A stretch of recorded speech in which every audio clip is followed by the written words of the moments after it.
Drôle d'époque à 7h47 sur Sud Radio avec vous, Philippe David, comme chaque lundi matin. Bonjour Philippe. Patrick Roger. Ce que vous nous dites, c'est que drôle d'époque avec ce déclassement de la France qui est entre guillemets organisé ou pas par nos politiques, mais ça se rejoint dans l'agriculture comme on l'a vécu dans l'industrie. Absolument, Patrick. Alors, c'est la énième crise agricole. La France va avoir un déficit de sa balance commerciale agricole, le premier depuis 50 ans. Pareil pour l'industrie, on en parle peu, mais depuis septembre, 165 sites industriels ont fermé ou sont sous la menace de fermeture, avec des noms prestigieux. Brandt, évidemment, on en a parlé la semaine dernière, Mittal, Orangina, Tesser, bref, des marques emblématiques.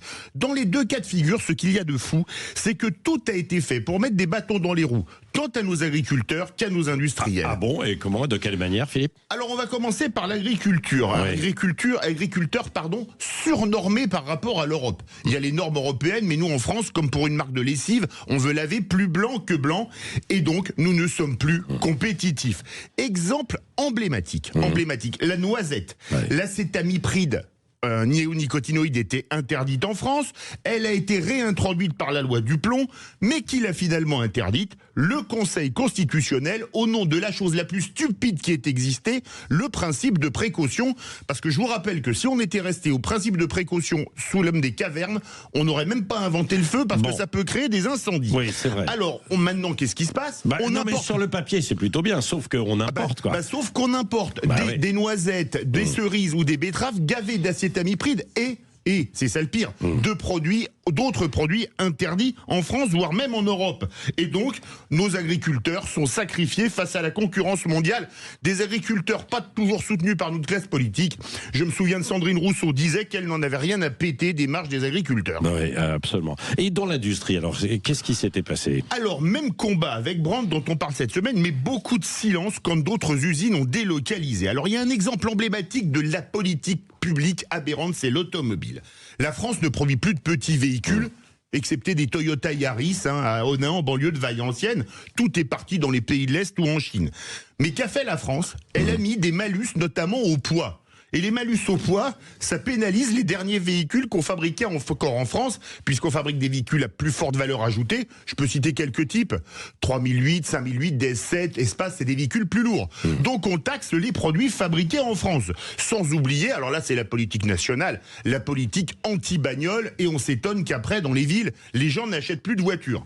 Résultat des courses, 20 milliards de déficit commercial de la branche automobile, alors qu'on était excédentaire il y a encore quelques années. Si vous ajoutez le fait qu'on reste dans le marché européen de l'électricité, qui nous a fait perdre l'avantage d'avoir le nucléaire en France, et des salaires chargés trop élevés face à la concurrence, on comprend pourquoi aujourd'hui l'industrie française, c'est 9% du PIB, au même niveau que la Grèce, tiens, un autre pays en faillite. C'est quand même assez dingue, quoi. Ça. C'est dingue, c'est dingue, oui Patrick. Mais je vous donne le meilleur combo. Alors là, celui-là, il est fabuleux, qui a tué des centaines d'emplois dans un département qui vous est cher, l'Ille-et-Vilaine, on est d'accord. En Bretagne. Vous avez l'entreprise Le Duf qui voulait créer une usine avec 500 emplois directs. 500 emplois directs pour faire des brioches, etc., qui auraient fait travailler des agriculteurs dans le coin. Il y a eu tellement de recours des associations écologistes, souvent subventionnées avec notre argent, qu'au bout de 50 procès, les patrons de Leduf ont dit c'est bon, on arrête l'usine dans l'Ille-et-Vilaine et on va produire au Portugal, en Allemagne et aux États-Unis, bingo. Alors ce qui est amusant, c'est que tout le monde a hurlé contre les mesures protectionnistes de Trump pour protéger les produits américains. En France, nous, on prend des mesures protectionnistes contre nos propres produits. Cherchez l'erreur. Bon, est-ce qu'il y a une solution? Bien sûr. Alors elle est très simple. C'est pas si simple, Si. Ah si. Faire tout le contraire de ce qu'on a fait pendant des années. Cependant, vous savez, quand je critique les politiques et ce qu'ils ont fait pour nos agriculteurs et notre industrie, le plus drôle, c'est qu'aujourd'hui, la matrice de pensée pour négocier un budget, c'est les retraites et baisser l'âge de la retraite. Mais comment est-ce qu'on va faire pour payer des retraites par répartition sans agriculteurs et sans salariés dans l'industrie? Là, vous avez 4 heures pour trouver la solution, Patrick. Je crois que vous l'avez déjà. Drôle d'époque. Drôle d'époque, effectivement. Merci Philippe David. Même si, fondamentalement, c'est vrai qu'il faudrait moins de voitures, par exemple, dans les cœurs de ville. On est assez d'accord. ces cas-là, faut pas se plaindre des usines qui ferment. Qu'il faut que tout soit plus propre, bien sûr, du côté de l'agriculture, hein, oui. bien sûr. On est tous d'accord là-dessus. Après, il y a des paliers, il faut y aller. Après, il y a la concurrence mondiale. Hein. Désolé, on est dans un marché ouvert. Sur la voiture, vous qui suivez ça, demain, il y a une grande réunion très importante à Bruxelles pour savoir évidemment sur on arrête ou pas en 2035 le moteur thermique. C'est demain. Jean-François Aquili, bonjour. Bonjour Patrick.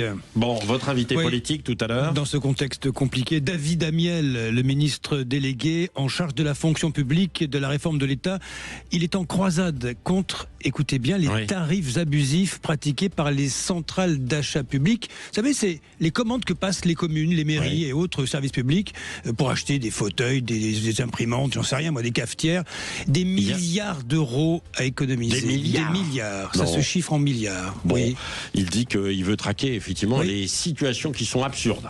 C'est ça. Bon, bah écoutez, on va voir ça. C'est très, très intéressant. Ce sera à 8h15 avec vous. Et évidemment, vous continuez aussi d'appeler 0826 300 300.